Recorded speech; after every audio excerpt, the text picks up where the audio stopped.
हास्य व्यंग का एक अच्छा अनूठा कवि गोपालगंज से हमारे बीच चल करके आए हैं दिव्यांश रंजन। आप अध्यापक हैं, पेशे से अध्यापक हैं, पढ़ाते हैं एक विद्यालय में। संयोग बस एक कार्यक्रम से हम वापस हो रहे थे, इनके विद्यालय में हम चले गए। पीछे गए तो ये पढ़ा रहे थे, तो हम पीछे जाके बच्चों के बीच में पीछे बैठ गए कि आखिर क्या पढ़ा रहे हैं, सुना जाए जरा। तो चूंकि इंटर कॉलेज है, आप जानते हैं बेंच होता है, पीछे बेंच पर हम बैठ गए।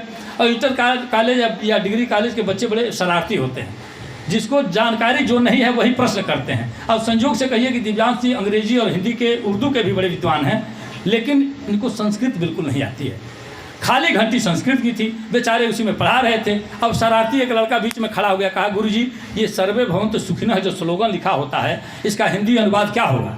तो इन्होंने कहा कि सर्वे हुआ तो पता चला कोई सुखी नहीं है संसार में। अब सर्वे भवन्तु सुखिनः का अर्थ बताइए।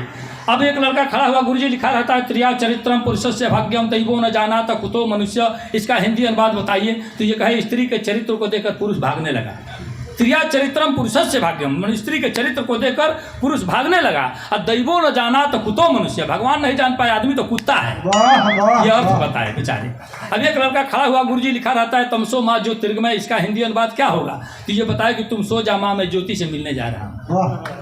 ऐसे विद्वान आदमी बेचारे डांटे बच्चों को, कहे कि जब तुमको पता है कि मैं संस्कृत नहीं जानता हूँ, हिंदी पढ़ाता हूँ, हिंदी पढ़ा दूँ क्या? बच्चों ने कहा जी गुरुजी पढ़ाइए। एक लड़के को इन्होंने खड़ा कराया, पूछे कि बेटा बताओ स्वर और व्यंजन में क्या अंतर है? लड़के ने कहा गुरुजी जो बाहर निकल रहा है वो स्वर है, जो भीतर जाता है वो व्यंजन है।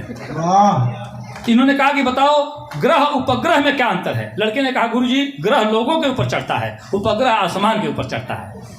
इन्होंने कहा कि बताओ सत्य में भ्रम में क्या अंतर है? लड़के ने कहा गुरुजी आप पढ़ा रहे हैं सत्य है, लेकिन हम लोग समझ रहे हैं आपका भ्रम है। ऐसे विद्वान कवि को दिव्यांश रंजन को मैं सादर आमंत्रित करता हूँ। जोरदार आपकी तालियां शामिल हो जाए दिव्यांश रंजन।